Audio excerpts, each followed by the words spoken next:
Hello students, welcome in a physics class. In last video हमने lecture 2 में जानकारी आपको मैंने दिया था कि कोई हमारा आइसोलेटेड अगर कंडक्टर है तो उसकी कैपेसिटेंस क्या थी। आज हम आपको जो उसी चैप्टर में आगे जो लेक्चर 3 में जो आपको जानकारी दे रहे हैं वो हमारा है electric potential energy of a charge conductor. अगर हमारा कोई कंडक्टर हमारा चार्ज होगा यानी आवेशित होगा तो उसमें जो एनर्जी होगी वो वैद्युत स्थिति ऊर्जा होगी, तो उसके लिए हमें एक्सप्रेशन फाइंड आउट करना है। ठीक है ना।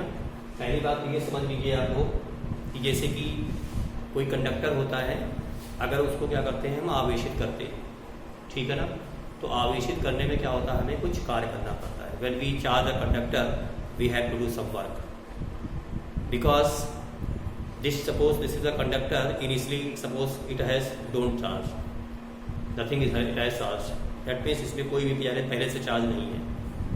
तो अगर हम इसको चार्ज देंगे तो जब हम चार्ज का फर्स्ट पार्ट इसको देंगे तो इसमें पहले से पोटेंशियल या चार्ज कुछ भी तो है नहीं, जीरो है। तो जब पहला चार्ज देंगे तो वर्क डन भी नेग्लिजिबल, यानी कोई वर्क डन नहीं करना पड़ेगा। मगर जैसे ही हम चार्ज का नेक्स्ट पार्ट यानी कि और अधिक उसको हम चार्ज देंगे तो जो इसमें पहले से इनिशियल चार्ज हमारा जो हम दे चुके हैं जो मौजूद है उसमें क्या होगा, रिपल्सन होगा। तो रिपल्सन के अगेंस्ट में हमें क्या करना हो रहा, वर्क करना पड़ रहा है। तो जो वर्क करना पड़ रहा है वही इसमें क्या होगा, कंडक्टर में क्या होता है, वैद्युत स्थिति ऊर्जा के रूप में संचित होता है। तो जो जहाँ संचित होगा वो कहाँ होगा, वो इस चालक के आसपास जो वैद्युत क्षेत्र होगा उसी वैद्युत क्षेत्र में क्या होता है, वो संचित होता है। तो ये ध्यान रखना है कि जब किसी चालक को हम आवेशित करते हैं तो आवेशित करने में क्या करना होगा, कार्य करना होता है। और कार्य करने में जो कार्य करना हुआ हमको, यही कार्य हमारा क्या होता है, ऊर्जा के रूप में संचित होता है। ठीक है ना। जो उसका रूप है जिसमें वो संचित होगा वो क्या होगा, वैद्युत क्षेत्र होगा। तो इसकी प्रूविंग या इसका जो प्रूवमेंट है वो डिफरेंट तरीके से है। आपका साधारण तरीका भी है और एक आपका इंटीग्रेशन मेथड भी है।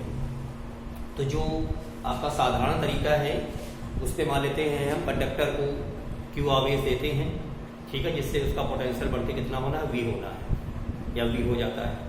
तो जो हम कंडक्टर को चार्ज दे रहे हैं, चालक को जो चार्ज दे रहे हैं, चालक को दिया जाने वाला आवेश, दिया जाने वाला जो आवेश वो मान लेता है क्यू, ठीक है ना। तो ये जो क्यू आवेश है इसको हम एट टाइम एक सिंगल पल्स नहीं दे रहे हैं, एक बार में नहीं दे रहे हैं। This charge is given to the conductor, यानी कि ये कंडक्टर को जो चार्ज दिया जा रहा है that is given in a parts, उसको हम छोटे छोटे भागों में देख रहे हैं। तो जब हम छोटा पहला पार्ट जब चार्ज का देते हैं तो उस केस में फर्स्ट पार्ट जब देंगे इसका हम, तो उसमें केस में हमारा जो पोटेंशियल होगा क्या होगा, जीरो होगा, क्योंकि पहले से उसमें कोई चार्ज मौजूद नहीं है। धीरे धीरे जैसे ही हम चार्ज देंगे, जो सेकेंड पार्ट थर्ड पार्ट, ठीक है ना, इस तरह से देंगे। तो जब उसको हम सेकेंड थर्ड इस तरह देते जाएंगे और जब लास्ट पार्ट हम देंगे चार्ज का, when last part given to the conductor its potential becomes V, उसका विभव कितना हो जाता है, वी हो जाता है। तो इस स्थिति में चूंकि हमारा कभी चार्ज कम है कभी ज़्यादा है, यानी कभी पोटेंशियल ज़्यादा होगा कभी पोटेंशियल क्या होगा, कम होगा, तो इस हिसाब से हम यहाँ पे क्या लेते हैं, औसत विभव लेते हैं। यहाँ पे हम क्या लेंगे, औसत विभव लेंगे, मीन्स एवरेज पोटेंशियल। आप इसमें एवरेज पोटेंशियल लेंगे तो जो एवरेज पोटेंशियल हमारा होगा दैट इज 0 प्लस v/2। तो पहले 0 था और जब हम टोटल चार्ज दे दिया मैंने तो उसका पोटेंशियल कितना हो गया, v हो गया। तो एवरेज क्या होगा, 0 plus v/2, that means v/2। ये जो पोटेंशियल और औसत विभव हुआ है ये आवेश क्यू को देने पर हुआ है। तो इस हिसाब से जो वर्क डन हमारा होगा कार्य वो v इंटू क्यू पढ़ चुके हम लोग, इलेक्ट्रिक पोटेंशियल और इंटू यानी कि औसत विभव, एवरेज पोटेंशियल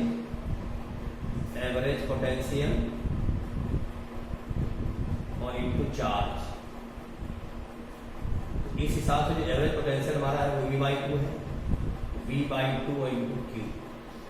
तो यहाँ तक अगर आप ध्यान से देखें तो जो हमारा W निकलेगा वो क्या हो जाएगा, 1/2 Q इंटू V हो जाएगा। एक्चुअली में यही जो वर्क हुआ है, यही जो कार्य हमारा वर्क, यही क्या होता है, इलेक्ट्रिक पोटेंशियल एनर्जी के फॉर्म में क्या होता है, स्टोर हो जाता है कंडक्टर में। तो ये एक जनरल तरीका हुआ।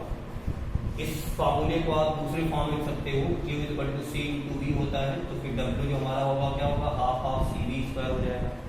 अगर Q और C के टर्म में अगर आप लिखना चाहते हैं तो ये हो जाएगा W equal to 1/Q square by C हो जाएगा। तो ये डिफरेंट हमारे फार्मूले हैं कंडक्टर को चार्ज करने में। ध्यान रखना है, न्यूमेरिकल प्रॉब्लम इतनी होती है तो जो आपको वैल्यू गिवन है उसी के अकॉर्डिंग इस फार्मूले को सेलेक्ट करेंगे। ये जो W है इसी को हम लास्ट में जो पोटेंशियल एनर्जी का रिप्रेजेंटेशन U से होगा वो आप इसको ऐसे भी दिखा सकते हो, U equal to half CV square या हाफ Q इंटू V या half of Q square by C। Different types आप सबको शो कर सकते हो। ओके, जो इसका अनदर तरीका है जनरली जो आप यूज करते हैं, ये तो जनरल तरीका हो गया। जो बायोलॉजी के बच्चे हैं हिमालय हैं, कम समझ में आ रहा हमारे यहाँ उनको इंटीग्रेशन, तो आप ये तरीका भी यूज कर सकते हो। ग्राफिकल मेथड भी है बट नॉट नेसेसरी है। सो इसी फार्मूले को एक दूसरे तरीके से भी हम शो कर सकते हैं। जैसे मान लेते हैं कि जैसे मैंने बताया कि हमारा कंडक्टर है, उसको हम चार्ज क्यों दे रहे हैं, जिसका उसका पोटेंशियल कितना होना है, V होना है।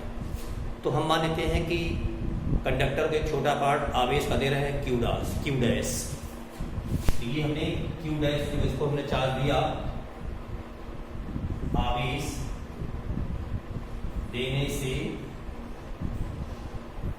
यदि विभव V डैश हो, ठीक है ना, और चालक की धारिता C है, तो जो V डैश हमारा होगा वो Q डैश अपॉन क्या हो जाएगा, C हो जाएगा। जो V डैश की वैल्यू होगी वो Q डैश अपॉन C हो जाएगी। अब इतना पार्ट हमने दिया है तो इसको इंटीग्रेशन करना है, इसलिए क्या करना पड़ेगा, फंक्शन बनाना पड़ेगा। इसलिए हम चार्ज को और बहुत ही छोटा चार्ज, मतलब मिनिमम क्वांटिटी चार्ज के देंगे, बहुत ही इनफाइनेटली वेरी स्मॉल चार्ज। यदि चालक को अति सूक्ष्म आवेश dq दिया जाए, ठीक है ना, तो जो उत्तर कार्य तुम्हारा होगा वो भी कम ही होगा। जब आवेश की कम मात्रा ट्रांसफर करेंगे कंडक्टर को, हमारा हमको वर्क भी कम करना पड़ेगा। तो dw हमारा क्या हो जाएगा, V डैश टू dq। ये वो चार्ज है जो हम इनमें क्या कर रहे हैं, ट्रांसफर कर रहे हैं। क्लियर है ना। अब देखिए ध्यान से, यहाँ पर dq डैश वाली, अब यहाँ पर जो V डैश की वैल्यू हमारी है वो कितनी है, Q dash by C, Q dash by C और इनको क्या हो जाएगा, dq डैश। ये हमारा क्या निकला है। अब हम जो कंडक्टर को जो चार्ज देना जा रहे हैं वो हमारा क्या है, Q है। तो शुरुआत में चालक हमारा आवेशित है नहीं, इसका तो उसमें कोई आवेश है नहीं, कोई इसमें विभव है नहीं। तो हम क्या करेंगे, जब हम पूरे चालक को पूरा आवेश Q देना चाहते हैं 0 से लेकर के Q तक, जिससे उसका विभव V हो रहा है, तो हम क्या करेंगे कि इसको हम इंटीग्रेट करेंगे। कहाँ से कहाँ तक, हमको लिमिटिंग वैल्यू बताएं 0 से लेकर के Q तक। तो यहाँ पर अब चालक को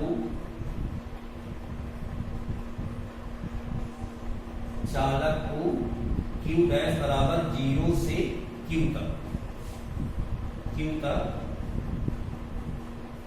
आवेशित करने में तत्काल, यानी work done in charge the capacitor from 0 to Q। 0 से Q तक इसको हम चार्ज करेंगे तो कितना वर्क होगा। So you can write W 0 to Q। ये लिमिटिंग वैल्यू होगी, कहाँ से कहाँ तक, 0 से लेकर कहाँ तक ले जाना है, Q तक ले जाना है, and that is dW। So you can write 0 to Q and that is Q dash by C और इनटू dq डैश। क्लियर।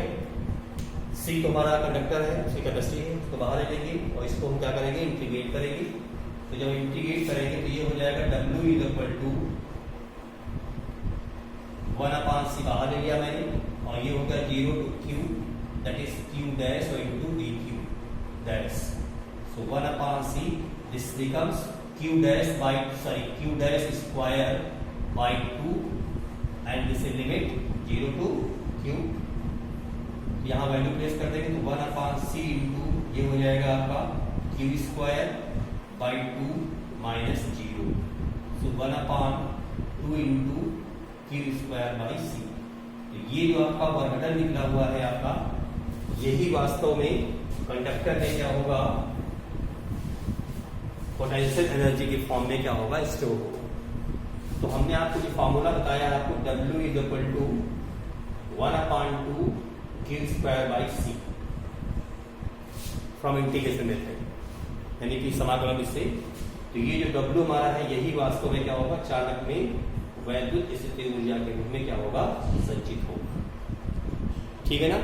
और कहाँ संचित होगा, जो चालक के आसपास क्या होगा, वैद्युत क्षेत्र होगा, उस वैद्युत क्षेत्र में ये संचित होगा. इस Q को अगर हम Q इक्वल टू CV अगर लिखते हैं तो उस केस में हमारा फॉर्मूला हो जाएगा U is equal to half of C into V square हो जाएगा. और अगर हम C के स्थान पर Q/V रखते हैं, C is equal to Q/V, तो जब हमने फॉर्मूला पहले प्रूव किया था तो half of Q into V. तो ये जो हमने जानकारी आपको दी है, ये हमारा कोई चालक अगर है उसको जब हम आवेशित करते हैं तो आवेशित करने में जो कार्य करना पड़ता है वो कार्य जो होता है वो चालक में स्थितिज ऊर्जा के संचित होता है. तो कितनी ऊर्जा होगी संचित उसमें, उसके लिए हमने ये स्पेशल फाइंड आउट किया है. इंपॉर्टेंट स्पेशल है, ज़्यादातर पूछा जाता है. इसी टॉपिक में हम आगे जब आपको कैपेसिटर पढ़ाएंगे यानी संधायक के बारे में जानकारी देंगे, तो संधायक को भी जब हम आवेशित करेंगे तो क्या होगा, उसमें ऊर्जा संचित होगी. तो संधायक भी क्या होगा, दो चालकों का क्या होता है, संयोग होता है. तो वहाँ भी हम क्या कर रहे हैं, चालक को आवेशित करेंगे तो वहाँ भी कार्य करना होगा. तो जो कार्य होगा वो उसमें वैद्युत स्थितिज ऊर्जा के रूप में क्या होगा, संचित होगा. तो उसका भी प्रूफ हम लगभग इसी प्रकार से ही करेंगे, ज़्यादा कुछ उसमें चेंज नहीं होगा. तो नेक्स्ट जो हमारा लेक्चर होगा उसमें हम आपको जो डिस्कशन देंगे वो हम आपको बताएंगे कि अगर दो चालक हमारे आवेशित हैं और उन आवेशित दोनों चालकों को अगर हम किसी चालक तार से अगर कनेक्ट करते हैं तो कनेक्ट करने में क्या प्रक्रिया होगी उसको समझना है. ठीक है ना. तो कनेक्ट प्रक्रिया की जो आगे भी जानकारी होगी वो डिटेल में आपको जानकारी देंगे. वो प्रक्रिया कहलाती है आवेशों का पुनर्वितरण, उसको आपको समझना है. Okay, thank you.